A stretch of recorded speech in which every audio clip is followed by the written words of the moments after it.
77 personas, una sola sentencia, hasta 60 años de cárcel cada una, y un territorio que durante 12 años perteneció, puerta por puerta, a una pandilla. Esto no pasó en San Salvador, pasó en Zacatecoluca, en La Paz, en un pedazo de El Salvador que casi nadie nombra cuando se habla de pandillas, porque toda la atención se la lleva la capital. Pero ahí, en San Pedro Mazahuat, hubo una tribu del barrio 18 que construyó algo más parecido a un gobierno paralelo que a una pandilla de barrio. Tenían palabrero, tenían estructura, tenían colaboradores civiles que jamás se tatuaron pero que sostenían el sistema desde adentro. Y la semana pasada, ese sistema recibió el golpe más fuerte de su historia. 77 condenas en una sola resolución judicial. Yo se lo voy a contar completo, con nombres, con cifras, con lo que la Fiscalía logró probar después de años de investigación, y le voy a explicar por qué este caso importa más de lo que parece a primera vista, porque no es una caída aislada. Es la tercera vez en pocos meses que esta misma estructura recibe un golpe judicial, y eso significa algo que casi nadie está contando todavía.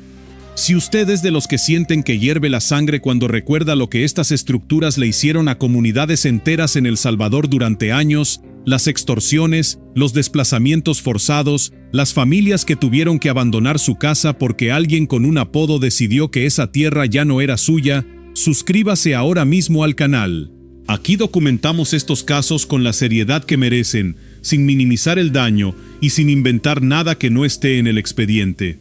Vamos a los hechos. El 18 de junio de este año, el Tribunal Tercero contra el Crimen Organizado de San Salvador emitió una resolución que condenó a 77 integrantes de las canchas San José La Gloria y San Nicos Locos, ambas pertenecientes a la tribu de Zacatecoluca del barrio 18 Revolucionarios. Las penas llegan hasta los 60 años de prisión. José Nelson López Rogel recibió 55 años, condenado por agrupaciones ilícitas, por tenencia y portación ilegal de armas de fuego y por posesión con fines de tráfico. Walter Vladimir Zapata Torres recibió 45 años, por agrupaciones ilícitas y tenencia ilegal de armas. Carlos Aquiles Ramírez deberá cumplir 40 años, por agrupaciones ilícitas y posesión con fines de tráfico. Y detrás de estos tres nombres hay otros 74, 25 homeboys, 27 civiles que colaboraban sin pertenecer formalmente a la estructura, y 19 colaboradores más, todos sentenciados a penas de entre 25 y 30 años. Esa es la escala del daño que esta estructura logró sostener durante más de una década en un solo municipio. Deténgase un momento en esa cifra de 77 personas en una sola sentencia. No es un cabecilla aislado ni un puñado de hombres armados. Es prácticamente una comunidad entera procesada como una sola unidad criminal, con roles distintos pero un objetivo común: sostener el control de un territorio durante años sin que nadie afuera lo notara. Y aquí es donde el caso se vuelve más interesante de lo que parece a simple vista, porque esta no es la primera vez que la tribu de Zacatecoluca cae en un tribunal, es la tercera. Antes de seguir, déjeme contarle cómo se construyó esto, porque entender el origen es entender por qué les tomó tanto tiempo a las autoridades desarticularlo por completo. La tribu de Zacatecoluca operaba desde el año 2007 hasta el año 2019. 12 años, no es una cifra cualquiera. Es más de una década controlando territorio en el distrito de San Pedro Mazahuat, en el municipio de La Paz Oeste. Y no hablamos de un solo barrio, hablamos de una red de sectores: el Cantón San José, la Colonia El Castaño, los caseríos Boques de La Paz, la Divina Providencia, el Cocalito, las lotificaciones San Marino y La Tequera, e incluso una hacienda completa, la Hacienda Santa Emilia. Eso es lo que se sabe de la cancha Isletas Locos Revolucionarios, que ya había caído antes con 75 condenados. Y está también la cancha San Marcelino Locos Revolucionarios, que controlaba el Cantón San Marcelino y los caseríos El Fraile y El Mozote, con otras 38 personas condenadas en una resolución anterior. ¿Se da cuenta del patrón? No es una pandilla operando en un punto, es una estructura piramidal, con un comandante de tribu por encima de varios palabreros de cancha, cada uno controlando su propio pedazo de territorio rural, todos respondiendo a la misma cadena de mando. Eso es lo que la Fiscalía logró desmontar, pieza por pieza, en 3 resoluciones distintas, contra 3 canchas distintas, todas pertenecientes a la misma tribu. Y aquí viene un detalle que se construyó con precisión, casi con disciplina empresarial. En cada cancha había 3 tipos de personas. Estaban los homeboys, los miembros tatuados, reconocidos, que ejecutaban las órdenes. Estaban los civiles activos, personas sin tatuajes visibles, sin antecedentes que llamaran la atención, que servían de fachada, que cobraban extorsiones, que pasaban información, que parecían vecinos comunes, y estaban los colaboradores, la capa más invisible de todas, gente que nunca apareció en una redada, que nunca llamó la atención de nadie, hasta que la investigación llegó hasta sus puertas. Eso es lo que hace que esta estructura haya durado tantos años. No dependía solo de hombres con tatuajes en la cara caminando por la calle, dependía de un entramado de gente común que sostenía el sistema desde la sombra, un vecino que nunca metió la mano en sangre directamente, pero que prestaba su casa para una reunión, una persona que jamás disparó un arma, pero que avisaba cuando llegaba la policía. Así es como una pandilla deja de ser una pandilla callejera y se convierte en lo que la Fiscalía llama, con razón, un grupo terrorista con estructura jerárquica. Piense en lo que significa sostener ese sistema durante 12 años seguidos en una zona rural. No es lo mismo controlar una colonia urbana, con calles cortas y vigilancia constante, que controlar caseríos dispersos, haciendas, lotificaciones separadas por kilómetros de carretera de tierra. Para que la estructura funcionara, cada cancha necesitaba su propia red de ojos y oídos, gente que conociera cada camino, cada casa, cada familia del lugar.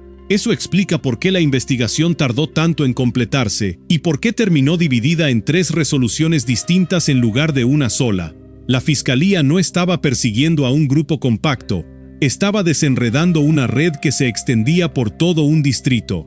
Y aquí llegamos al corazón de este caso, lo que la Fiscalía tuvo que probar, capa por capa, para lograr esta condena. Lo que todo el mundo sabe es que el Barrio 18 controló durante años amplias zonas rurales de El Salvador. Eso no es ninguna revelación. Lo que pocos sabían, hasta esta resolución, es que en Zacatecoluca existía una tribu completa, con mando unificado, operando bajo el radar mediático mientras toda la atención pública se concentraba en San Salvador, en Soyapango, en las zonas urbanas donde las cámaras de televisión llegan más fácil. Y lo que casi nadie está contando todavía es esto. La condena de 77 personas el 18 de junio no cierra el caso de la tribu de Zacatecoluca. Lo continúa, porque ya van 3 resoluciones distintas, contra 3 canchas distintas, y eso sugiere que la investigación sigue activa, sigue mapeando ramificaciones, sigue encontrando colaboradores que durante años se sintieron invisibles. El Tribunal Tercero contra el Crimen Organizado de San Salvador fue el que emitió esta resolución, después de una audiencia única abierta donde la Fiscalía presentó pruebas documentales, pruebas periciales y testimonios. No fue un proceso rápido. Procesar a 77 personas en una sola causa requiere meses, a veces años, de construcción de expediente. Y aquí es donde entra algo que usted necesita entender sobre cómo cambió la justicia salvadoreña en los últimos años. Las reformas a la ley contra el crimen organizado permitieron que estos juicios colectivos fueran posibles. Antes, procesar a 77 personas hubiera significado 77 juicios separados, 77 audiencias, años y años de litigio dividido. Ahora, gracias a esas reformas, el sistema judicial puede agrupar a toda una estructura criminal en una sola causa, con una sola sentencia, basada en la misma evidencia de pertenencia a la organización. Eso es lo que no calculó la tribu de Zacatecoluca. Construyeron una estructura pensada para sobrevivir a arrestos individuales, para que cayera un homeboy aquí, otro allá, mientras la cadena de mando seguía intacta. Lo que no anticiparon es que el sistema judicial cambiaría las reglas y empezaría a procesar tribus completas como una sola unidad criminal. Y eso es exactamente lo que está pasando ahora, sentencia tras sentencia, mientras la maquinaria judicial sigue desmontando lo que esta gente tardó 12 años en construir. Vamos a la caída. El 18 de junio, el Tribunal Tercero contra el Crimen Organizado emitió la resolución final contra las canchas San José La Gloria y San Nicos Locos. No fue un operativo con redadas a medianoche transmitido en vivo. Fue el resultado de un proceso judicial largo, construido sobre años de investigación de la Fiscalía en coordinación con la Policía Nacional Civil. Eso, en muchos sentidos, es más contundente que una captura espectacular. Significa que el expediente fue tan sólido que resistió una audiencia completa, con pruebas documentales, periciales y testimoniales, y terminó en condenas de hasta 60 años. ¿Qué desencadenó esta caída específica? El mismo mecanismo que ya había golpeado a las otras dos canchas de la tribu meses antes: investigación sostenida, identificación de la estructura jerárquica completa y aprovechamiento de las reformas legales que permiten juzgar a una organización entera como lo que es, una sola maquinaria criminal, no individuos sueltos. Las autoridades fueron claras al señalar que estas reformas han fortalecido los procesos judiciales contra estructuras pandilleriles y han permitido imponer condenas más severas de las que eran posibles antes. Para José Nelson López Rogel, que controlaba parte de esa cadena de mando, el contraste no podría ser más brutal. Durante años, su nombre probablemente significó autoridad en ese territorio. Una palabra suya podía decidir quién se quedaba en su casa y quién tenía que huir. Ahora son 55 años de prisión los que decidirán el resto de su vida. Lo mismo para Walter Vladimir Zapata Torres y para Carlos Aquiles Ramírez. El poder que ejercieron en San Pedro Mazahuat durante más de una década se convirtió, en una sola audiencia, en décadas de condena. Ahora pensemos en lo que esto significó para la gente que vivió bajo ese control durante 12 años.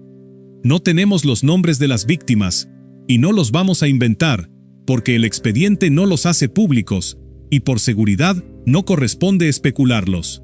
Pero sí sabemos, por el patrón que estas estructuras siguen documentado en casos similares en todo El Salvador, lo que implica vivir bajo el control de una tribu de pandilla durante más de una década, negocios que pagan renta para poder seguir abiertos, familias que se mudan de colonia sin decirle a nadie por qué, jóvenes que crecen entendiendo que ciertas calles no se cruzan después de cierta hora, no porque haya un letrero, sino porque todo el mundo en el barrio sabe quién manda ahí. 12 años de eso no se borran con una sentencia, por más años de cárcel que sume. Pero sí marcan, por primera vez en mucho tiempo, un cambio real en quién tiene el control de ese territorio. Y hay algo más que vale la pena señalar sobre el costo de estos 12 años. No fue solo económico, no fue solo el miedo cotidiano de cruzar la calle equivocada, fue también un costo generacional. Niños que crecieron en San Pedro Mazahuat entre 2007 y 2019 crecieron viendo esa estructura como parte del paisaje normal de su comunidad, como algo tan presente como la iglesia del pueblo o la escuela. Eso deja una huella que ninguna sentencia judicial puede borrar de un día para otro. Lo que sí puede hacer una condena de esta magnitud es algo distinto, y no menos importante: decirle a esa misma generación, a la que viene detrás, que el control territorial que parecía eterno tuvo un final, y que ese final llegó por la vía judicial, con expedientes, con pruebas, con un tribunal que escuchó testimonios durante meses antes de decidir. Y aquí es donde este caso se conecta con algo más grande. Bukele ha hecho del régimen de excepción y de las reformas judiciales contra el crimen organizado la columna vertebral de su proyecto de seguridad. Lo que estamos viendo en Zacatecoluca, con 3 resoluciones consecutivas contra la misma tribu en cuestión de meses, es la maquinaria de ese proyecto funcionando exactamente como fue diseñada.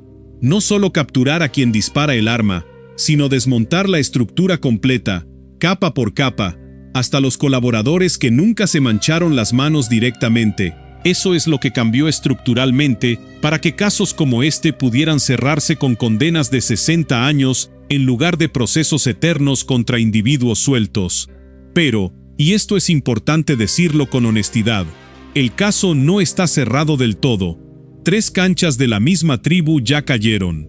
Eso significa que la investigación sigue activa, y que es razonable pensar que pueden aparecer más resoluciones contra otras ramificaciones de esta misma estructura en los próximos meses. Zacatecoluca tiene una historia larga y violenta con esta tribu, una historia que incluso medios independientes documentaron hace años, cuando la zona vivía bajo amenazas firmadas, toques de queda impuestos por la pandilla y enfrentamientos internos que dejaban gente sangrando en las carreteras. Lo que pasó el 18 de junio es un capítulo más de esa historia, no el final. Esta historia importa más allá de los nombres y las cifras, porque demuestra algo que no siempre se ve en los titulares. El barrio 18 no solo construyó poder en las ciudades, construyó imperios silenciosos en zonas rurales, lejos de las cámaras, durante años, mientras nadie afuera de esas comunidades sabía que existían. Y la pregunta que queda abierta es esta: si ya cayeron 3 canchas completas de la tribu de Zacatecoluca, ¿cuántas estructuras similares siguen operando en otros rincones de El Salvador que todavía no han llegado a un tribunal? Esa es una pregunta que este canal va a seguir investigando, porque casos como este, los que no ocurren en la capital, los que no tienen un operativo espectacular con cámaras encima, son exactamente los que con más facilidad se quedan sin contar. Si este caso le abrió los ojos sobre lo que significa 12 años de control territorial silencioso, hay otra historia que tiene que ver sobre cómo estas estructuras se sostienen desde adentro, con gente que nunca se tatuó nada. Suscríbase, porque aquí seguimos documentando lo que otros canales todavía no han tocado.